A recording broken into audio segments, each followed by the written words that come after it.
Bonjour à vous tous les enfants. Aujourd'hui, comme un mercredi sur deux, c'est retour sur Scratch et donc retour sur notre petit jeu Pong.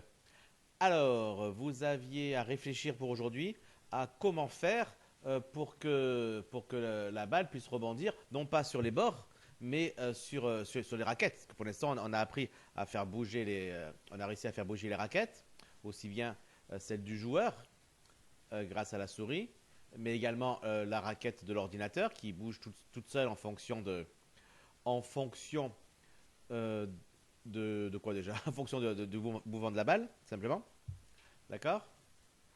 Et donc, mais malheureusement, on n'a pas encore de mouvement, on n'a pas encore de rebond. La balle transperce la raquette. Et bien sûr, ce n'est pas terrible, terrible. Alors, comment est-ce qu'on va faire ça? Eh bien, il va falloir donc faire certains petits tests pour savoir si la balle est en train de toucher la raquette. Alors, il y a plusieurs manières, évidemment. La manière la plus classique, c'est celle d'utiliser les coordonnées de la raquette et de la balle. Alors, qu'est-ce qu'on voit ici? On voit que si on a une raquette comme ceci, si on a une raquette donc comme ceci, je vais prendre la raquette du joueur, pour l'instant, du joueur humain. On verra la raquette de l'ordinateur un peu plus tard. Donc, si on a une raquette comme ceci, eh bien, quand est-ce qu'il va falloir que le rebond se fasse? Eh bien, lorsque la balle sera arrivée à ce niveau-là. Évidemment. D'accord? Mais comme la vitesse de la balle n'est pas de 1 pixel à 1 pixel à 1 pixel, il arrivera parfois qu'elle rentrera directement à cet endroit-là. Donc il ne faudra pas simplement chercher le moment où la balle sera exactement à ce niveau-là, au niveau de la raquette, mais regardez tout un espace où elle peut être aussi à l'intérieur de la raquette. D'accord? Mais ce n'est pas tout, parce qu'il y a également la possibilité, de rattraper la balle lorsqu'elle sera comme ceci, par exemple. Oui, si on attrape la balle comme ça en hauteur, comme ça, on va accepter évidemment le fait de faire du rebond. Donc, il y aura des tas de cas à gérer. Et en fait, ces cas, on va les retrouver où? On va les retrouver tout simplement dans deux cas extrêmes. Le cas, on l'a vu, le premier, c'est le cas où la balle vient à peine de toucher la raquette. Et l'autre cas extrême, c'est le cas où la balle est à cet endroit-là. C'est-à-dire de l'autre côté. Totalement de l'autre côté. À ce moment-là, si elle touche encore, eh ben c'est bon. On accepte de faire du rebond. D'accord? Alors regardons ce que ça donne. Ici, notre position de la raquette, c'était moins 220. D'accord? N'oubliez pas que la position de la raquette, elle est définie ici par le centre du rectangle. Elle était à moins 220. Et puis, il faut donc que notre position de la balle, puisqu'elle est placée ici au centre du carré, finalement soit placée entre cette position-là et cette position-là. Quelles sont ces positions? Eh bien, sachant que la taille de la raquette, c'est 10 en épaisseur, donc ça veut dire qu'on a 5 ici. Et sachant que la taille de la balle, c'est aussi 10, c'est-à-dire qu'on a aussi 5 ici. Mais on a également 5 ici. Ce qui veut dire qu'ici, en réalité, on est à moins 230. Et ici, on est à moins 210. Donc, en réalité, quand est-ce qu'on va faire du rebond? On va faire du rebond lorsque l'abscisse de la balle, ce que je vais appeler ici X balle, d'accord, l'abscisse de la balle, sera entre moins 230 et moins 210. Voilà. Si la balle a une abscisse telle qu'elle est entre moins 230 et moins 210, alors là, c'est bon. Ça veut dire qu'elle sera bien placée pour faire le rebond. Et donc, on fera le rebond. Alors, il faut bien penser que cette double inégalité, bien sûr, elle n'existe pas dans Scratch. Pour les créer, il faut voir que ça veut dire que c'est moins 230 qui est inférieur à l'abscisse de la balle et que l'abscisse de la balle qui est inférieure à moins 210. Donc, il y a deux inégalités à faire et elles sont liées par un et. Bon, commençons par ça déjà. On voit donc déjà qu'on est où ici? Bon, on est donc dans la boucle infinie, évidemment. On va devoir faire un test. Donc si, alors, voilà. Alors si quoi? On vient de le dire ici. Il fallait donc un et.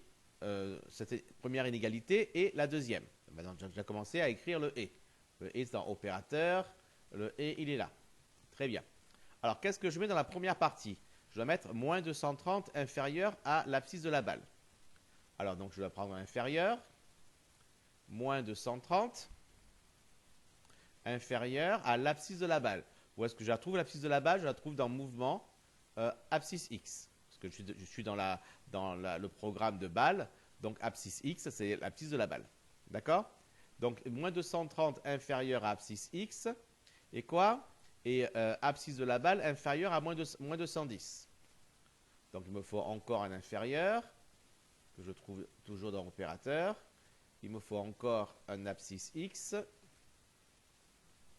Un abscisse X. Et là, c'est moins 210. Voilà. Et tout ça, ça va dans le et. Voilà, dans le et.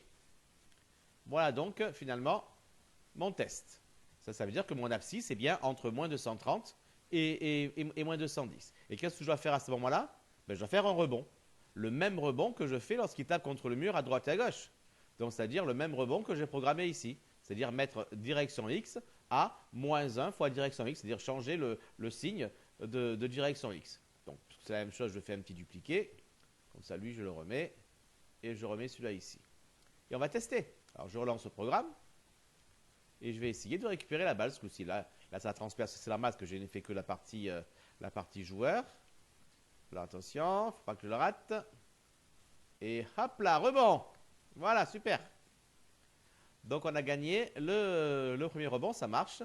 Donc on va faire pareil pour la raquette de l'ordinateur. Ah, mais qu'est-ce qui se passe là? Regardez, regardez, regardez. Rebond. Il a rebondi encore, directement. Alors qu'il n'y a pas la raquette. Alors avant, il rebondissait jamais. Il allait tout le temps contre le mur. Et ce coup-ci, maintenant, il va rebondir tout le temps, même lorsque je n'ai pas la raquette. Pas terrible comme jeu, ça. Alors pourquoi? Bah oui, parce que regardez, on a testé que les abscisses. On a testé que les abscisses. Donc forcément, même si la balle arrive à cet endroit-là, c'est-à-dire beaucoup plus haut que la raquette, et bien forcément, l'abscisse, elle est bien entre moins 230 et moins 210. Et donc forcément, le test sera vérifié et donc il va faire le rebond. Donc ça veut dire que le rebond ne doit pas se faire dans tous les cas. Le rebond doit se faire également uniquement lorsque la balle est située, bien située par rapport à la raquette. C'est-à-dire lorsqu'elle est placée entre situation extrême ici et situation extrême là. Alors, quelles sont ces situations? Alors là, en abscisse, on avait toujours moins 220. Là, par contre, en ordonnée,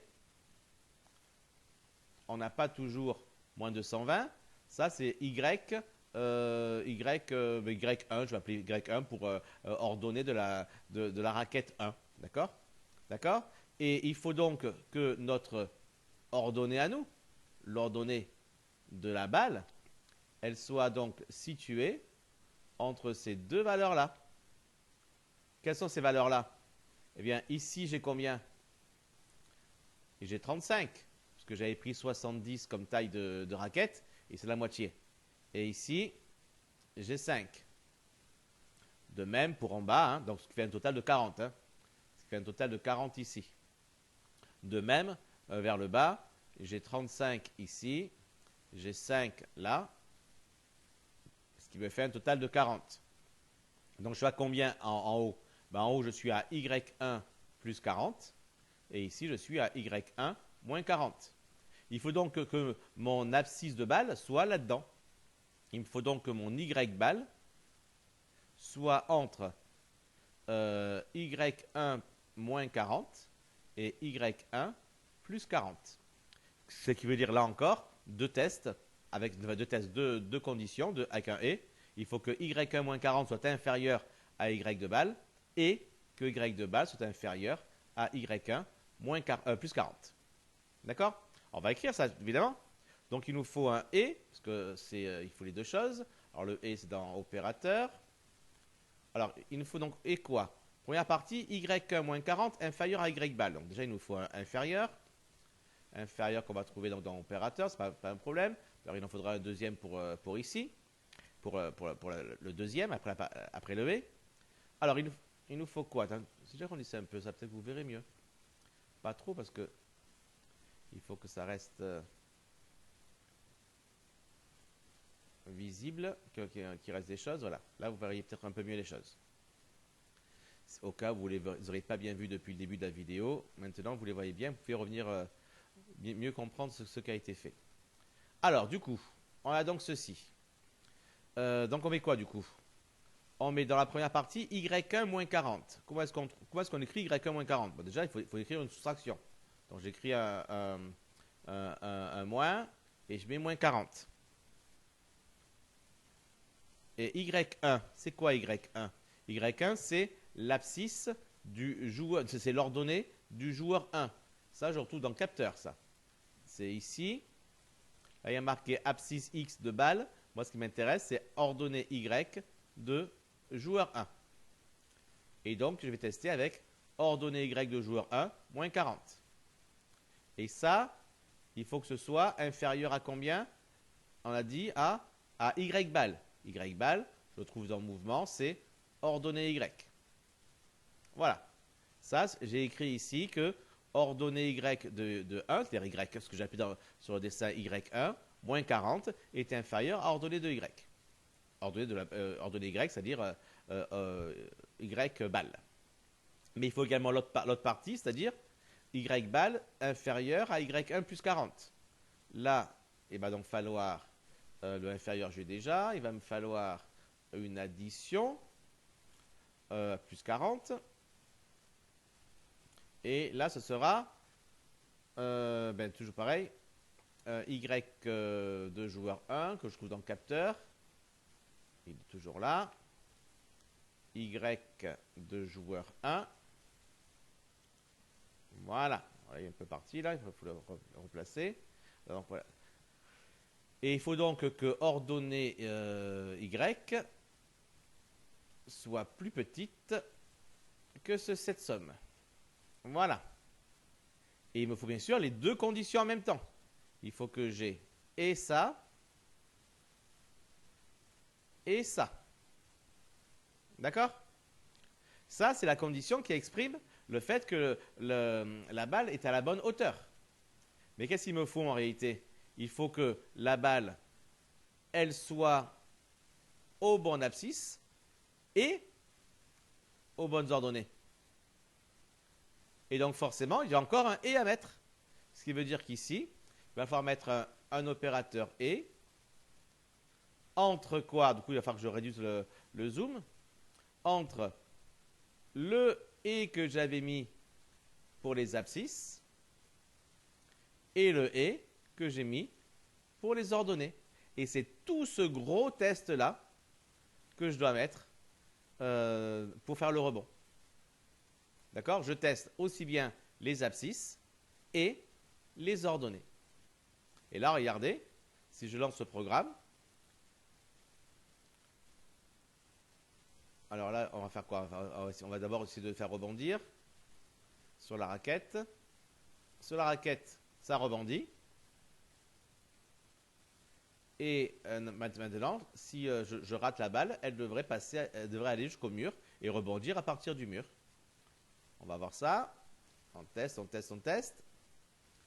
Et ça marche. Elle a rebondi contre le mur. D'accord? Donc tout ça est très bien maintenant. Pour la raquette de l'ordinateur, évidemment, ça ne fait que transpercer. On n'a pas du tout testé ça encore. Et là, ici, hop, ça va contre le mur et ça rebondit après. Alors évidemment, là, il y a des petits problèmes, évidemment, mais qui n'arriveront plus puisque à terme, lorsque la balle arrivera contre le mur gauche, on aura perdu. Donc forcément, elle va plus rebondir. Donc ces problèmes-là n'arriveront plus. Il peut y avoir encore des petits problèmes à cause lorsque la vitesse changera et compagnie. Il peut y avoir des petits problèmes, des petits trucs bizarres qui vont apparaître. C'est ce que j'ai eu lorsque j'ai fait le programme que je vous ai montré en première vidéo. bon, on ne va pas aller rentrer dans ces détails-là, puisque on n'aura pas cette séance pour résoudre tous ces petits problèmes. Tant pis, si ce sera à vous à trouver les solutions si vous désirez aller plus loin dans votre jeu. D'accord? Bon, pour l'instant, ce qu'on va faire, ben, vous allez mettre la vidéo en pause et vous allez tout simplement faire le même programme. Vous allez faire, continuer le programme plutôt pour gérer le rebond de l'ordinateur. Parce que l'ordinateur aussi doit rattraper la balle et faire rebondir. D'accord?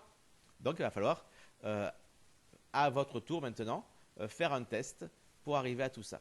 Allez, mettez en pause et on se retrouve après. Voilà, donc j'espère que vous avez réussi. C'est pas excessivement compliqué une fois qu'on a fait le premier. Le premier, c'était pas évident à faire, hein. Donc certains ont pu y arriver. J'espère que certains y sont arrivés. Mais si vous n'avez pas su faire le premier, c'est normal. Le deuxième, par contre, ça le serait un peu moins. En effet, le deuxième, qu'est-ce qui va différencier par rapport au premier? Pas grand-chose finalement. Qu'est-ce qui va se passer? Eh bien, on voit que en termes d'abscisse, c'est la même chose ici. Hein, c'est la même chose. Si ça c'est la raquette de l'ordinateur, le rebond sera fait lorsque la balle sera entrante à ce niveau-là, jusqu'au moment, au pire, où elle serait sortante de ce côté-là. D'accord? La seule différence, c'est qu'on n'a pas moins de 120 comme abscisse, mais on a plus de 120. Et donc les nombres qu'on a ici, ce ne sont pas moins de 130, mais c'est 210. Et ce n'est pas moins de 110, mais c'est 230. Et donc là, le X balle, il est entre 210 et 230. Donc, qu'est-ce qu'on va devoir tester ici? On va devoir faire un nouveau test, si. On va donc devoir tester avec du et. On doit tester quoi? On doit tester que le X balle, il est donc d'abord que 210 est bien plus petit que X balle. Donc on va faire ça. Donc c'est donc dans le inférieur, 210 inférieur à X balle. X balle, c'est où? C'est dans le mouvement. Ça s'appelle abscisse X dans Scratch. Voilà. Et il faut également que X balle soit inférieur à 230. X balle inférieur, donc inférieur c'est là. Donc X balle, ce qu'on appelle abscisse X, à 230. Voilà. Et qu'est-ce qu'on fait dans ce cas-là? Eh bien, on fait, pareil, on fait un rebond, c'est le même rebond que là. Donc, on duplique, et comme ça, on n'a pas à le faire plusieurs fois. D'accord. Alors, ce qui se passe maintenant, on se programme, et regardez, et ça rebondit.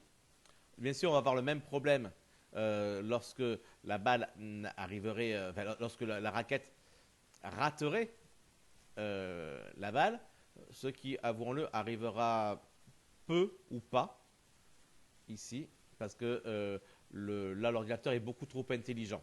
En fait, vous verrez que si vous voulez après améliorer le programme, il faudra changer les angles ou changer les vitesses éventuellement, parce que sinon, votre ordinateur là, il va tout le temps gagner, il va quasiment tout le temps récupérer la balle, je dirais même, peut-être même tout le temps. Ça sera testé, mais à mon avis, il va tout le temps la récupérer. Néanmoins, il faut quand même tester le cas où il n'y arriverait pas, ce que vous arriverez à faire si vous arrivez à changer l'angle de la balle ou des trucs comme ça. Donc, il va falloir faire la même chose que ce qu'on a fait là-bas. Quelle différence il y a entre la raquette 1 et la raquette 2 au niveau des ordonnées? Bien, aucune. Il faut que la balle soit bien entre Y1 plus 40 et Y1 moins 40, sauf que ce n'est pas Y1, c'est évidemment Y2. À ce niveau-là, rien ne change. Donc, qu'est-ce que je vais faire dans ce cas-là? Tout simplement, je vais récupérer le et que j'avais fait ici. Je vais le dupliquer. Comme ça, je remets celui-là à sa place. Et pour l'autre, je mets le même en mettant juste à la place de joueur 1, je mets joueur 2. C'est exactement la même chose. Et bien sûr, je mets tout ça dans un grand et, comme tout à l'heure, avec, en premier, je gère les abscisses, et dans la deuxième partie, je gère les ordonnées. Et je mets tout ça dans le test. Et là, voilà. Maintenant, si d'aventure la raquette devait rater la balle, eh bien, il la raterait réellement et ça irait contre le mur, ça rebondirait contre le mur. D'accord? Voilà. Une dernière petite chose qu'on peut encore pour améliorer un petit peu le programme, remarquez que les deux tests qu'on vient de faire ici mènent à la même conclusion, qui est mettre direction x à moins 1 fois direction x. C'est-à-dire que dans quel cas est-ce qu'on met direction x à moins 1 fois direction x? Eh bien, soit dans le premier cas, c'est-à-dire le cas où on a géré la raquette 1, ou dans le deuxième cas, c'est-à-dire où on a géré la raquette 2. Mais dans ces conditions, ce qu'on fera souvent, eh bien, on fera un seul test, mais avec un gros test. C'est-à-dire que vous avez vu ici, c'était un gros et qu'on avait ici. Et puis ici, on avait également un gros et. Voilà. Eh bien, ces deux gros et, je vais simplement les lier par un ou. Et je vais dire, quand est-ce qu'on fait ce petit rebond-là? Eh bien, lorsqu'il y a le rebond sur la raquette 1, ou, bien sûr, forcément, en mettant du zoom, on n'a pas beaucoup de place. Il faut donc que je dézoome un petit peu. Ou, lorsque je fais le rebond sur la partie de... Je ne peux même pas le faire ici, tellement c'est gros. Voilà, Scratch n'est pas prévu pour autant de choses, je pense. Hein. Donc là, il faut rendre très très petit ici pour que ça rentre. J'agrandirai après. Voilà. J'ai pu placer. Maintenant, je peux agrandir un petit peu, pas trop encore. Et ce ou là, je le mets dans ce test. Alors, vous voyez, du coup, on ne voit plus très bien le test. Hein. Là, j'agrandis à nouveau pour que vous puissiez voir les choses. Ce test-là, du coup, il n'a plus besoin. Et vous voyez ici, un gros test. Là, j'ai testé pour l'instant cette partie-là que la raquette 1. Et là, je teste la raquette 2. D'accord? Et donc, j'ai un seul test à faire. On va quand même vérifier que tout marche toujours bien. Allez, je lance le programme. Alors, rebond impeccable.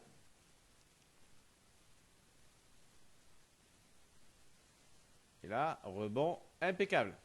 On va tester maintenant lorsque ça ne marche pas, parce que les rebonds ne fonctionnent pas. Alors lui, mais il marche toujours. Hein. Et moi, je vais essayer de le faire rater. Parfait. Alors comment est-ce qu'on va faire en sorte de pouvoir quand même tester le rebond même contre l'ordinateur alors qu'il est assez infaillible? Eh bien, une technique, c'est d'aller sur joueur 2, d'accord, et de lui enlever. Voilà, de l'enlever, le répéter indéfiniment, comme ça il ne bouge plus. Voilà, il ne bouge plus. Et comme ça, puisqu'il ne bouge plus, voilà, il n'y a plus de rebond. Ben moi, qui était mal placé, je vais voir si j'arrive à lui envoyer la balle dessus. C'est pas évident ça, puisque je ne peux pas gérer les angles ici. Est-ce que ça a marché? Non. Ah non, il rate aussi. D'accord. Vous voyez, donc du coup, quand il ne touche pas la balle, il n'y a effectivement pas de rebond. Par contre, s'il touche la balle, alors là, il y a bien rebond. Regardez, il touche la balle, il y a bien rebond. Et donc, ça marche impeccable. On a bien réussi à faire rebondir la balle contre les raquettes. Alors, prochain travail. Le prochain travail que vous aurez à faire, ce sera pour la dernière séance de Scratch d'ailleurs, ce sera la chose suivante. Eh bien, pour l'instant, lorsque la balle arrive contre les murs droite et gauche, eh bien, elle rebondit. Normalement, elle ne doit pas rebondir. On doit perdre. Dans ce cas-là, eh bien, il faut faire deux choses. Déjà qu'on perde, il faut que le score soit changé, et on va faire qu'il soit visible, ce score-là. Donc le score soit changé et qu'il soit visible, et puis que la balle soit relancée. Alors, moi, je dirais qu'elle soit relancée dans la direction, on va dire, si je perds en tant qu'humain, eh bien, la balle est relancée vers l'ordinateur. Si l'ordinateur perd, la balle est relancée vers l'humain. Voilà, bon, après c'est un choix, hein. Vous pouvez très bien faire autre chose si vous voulez avoir d'autres règles. C'est des cas plus simples que ce que j'ai géré, par exemple, dans le jeu que je vous ai montré au début. on n'aura pas le temps ici en si peu de séances de faire un jeu aussi complet. Voilà, tout simplement. Donc pour l'instant, on va faire du basique, mais c'est l'essentiel pour comprendre comment ça fonctionne. Voilà, donc essayez de faire ça, essayez donc de faire gérer le score, c'est-à-dire de faire perdre lorsque la balle arrive sur les côtés, et bien évidemment de gérer le score et de gérer le renvoi de la balle.